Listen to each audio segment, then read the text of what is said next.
Hi, I'm Mac with High Vibes Media. I am here with Ryan and Adam and Raul from the Expendables. We are in Berkeley, California. It's the Cornerstone, super rad venue. So, you've been a band since 1997. We would just love to know, especially your newer fans like myself, what brought you guys together and what inspired you to create reggae in the first place? Well, I guess it's yeah, like you said, we're from Santa Cruz, and it's kind of a small town. And actually, all these guys went to the same high school, and you guys were jamming out, playing in jazz band, kind of, sorta. Anyways, yeah, small town, and we just got together and started playing. I don't know, it's not really more complicated than that. We had a big group of friends that were all the same, and a bunch of different kind of local bands that were kind of all playing together, and we kind of just got going. I don't know. Yeah, more or So less. why reggae, Ryan? Well, yeah, that was good. Yeah, I like that.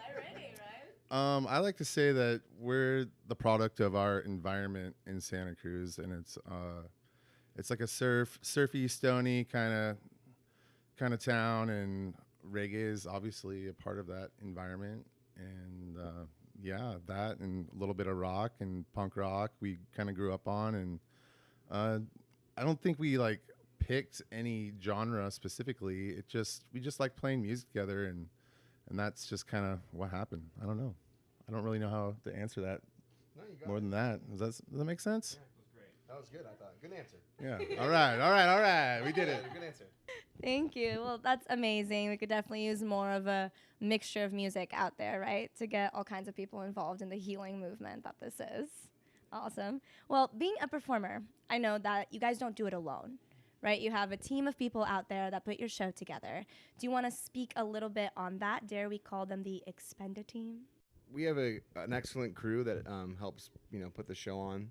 It's not just us four. It's like 7 or 8 of us, and really, actually, there's even more people other than that, like managers and things like that, and booking agents. And so there's a big team behind what we're doing. So they're awesome, and they work really hard, probably way harder than us, actually. So A lot longer hours yeah, and no recognition. So sorry, Kieran. this is one right there. Well, and you said not a lot of recognition. We want to bring recognition to that because if it wasn't for those booking agents and your managers contacting them and such, we wouldn't end up at the Cornerstone with an amazing show. Obviously, you guys have a lot going on. You've put on an amazing experience. I just want to know if there was an experience that you've had with your fan base that was just really impactful and to let you know you're making an impact on people.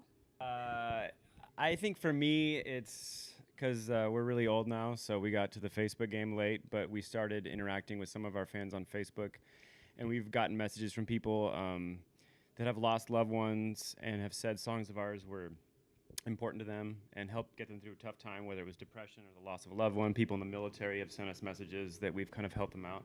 So it's something that you don't really think about as a musician. I think in the process of writing music, we just write music because we enjoy it. We enjoy playing together.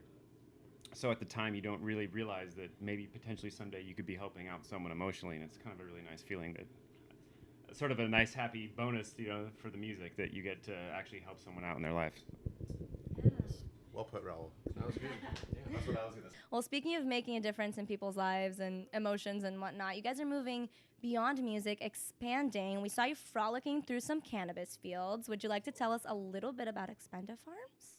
I mean, there's definitely lots of loopholes to be jumping through. We're trying to find our path through the cannabis industry, but on the other side of it, we have a bunch of farmers locally in Santa Cruz that are growing some expendaberry and some other Expenda Farms products, 100% organic.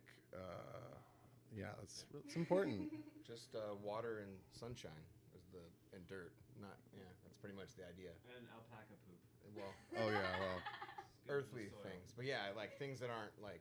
and like one full summer cycle outdoor in the dirt in Santa Cruz, so you can get a taste of Santa Cruz through it.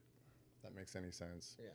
But yeah, I mean, we've been in a couple dispensaries locally in Santa Cruz, but like I said, we're we're just getting started, and we're marketing it as much as we can. And at some point, we're really going to find our stride and get going on it.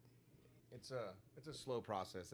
There's a lot of, we're trying to do it also like, well, we are doing it legally. So there's a lot of red tape. There's a lot of stuff you got to do that, you know, if you want to do it right. We could just sell it out of our van, but you know, we can't do that anymore. There's a lot of unknowns too, because the government really hasn't decided what they want to do, how they want to regulate it. So the dispensaries don't really know what to do, and the growers don't know what to do. Then no one knows how they're going to be taxed or what it's going to be. So everyone's kind of in a holding pattern right now. So it's kind of a lot of it's a wait and see approach to the industry in California, at least right now. And I've heard that's the same true with states all over, because Massachusetts just legalized it fairly recently, and talked to a friend from there the other day, and he said they're still going through the same thing where they don't really know what the laws are going to be. So it's, I mean, you expect the government to act slowly, but we're just sitting here waiting. So hopefully soon. They'll figure it out, and we'll be ready when they do. So. Well, in the meantime, we would love to help spread the words about the organic, amazing goods. Before we let you guys go, you know, you got a show to get to. We would love to know a little bit more about this acoustic tour you have going on, and you're actually leaving the state for it. So that's going to be pretty exciting. Want to tell us about that?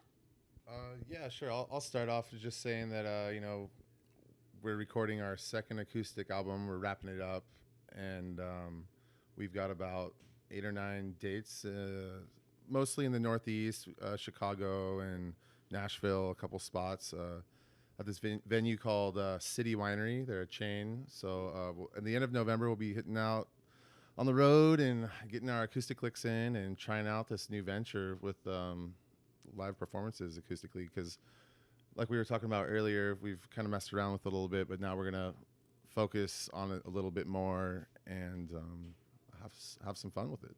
We're hoping it's like a whole different experience, like a new way to watch us play. That's not something, a lot of people have seen us like 12, 15 times, and this might be something very different. So, yeah, we're happy, we're stoked, and we're giving it a go for sure. Hi. No, thank you guys so much. It's been an absolute pleasure speaking with you. We're big fans. Doesn't matter that we're new fans. We're big, big, big fans. So we're super stoked to see you tonight. This is Raul, Adam, and Ryan from the Expendables. I'm Mac Guerreiro with High Vibes Media. Thank you all so much. Thank you guys. Pero cero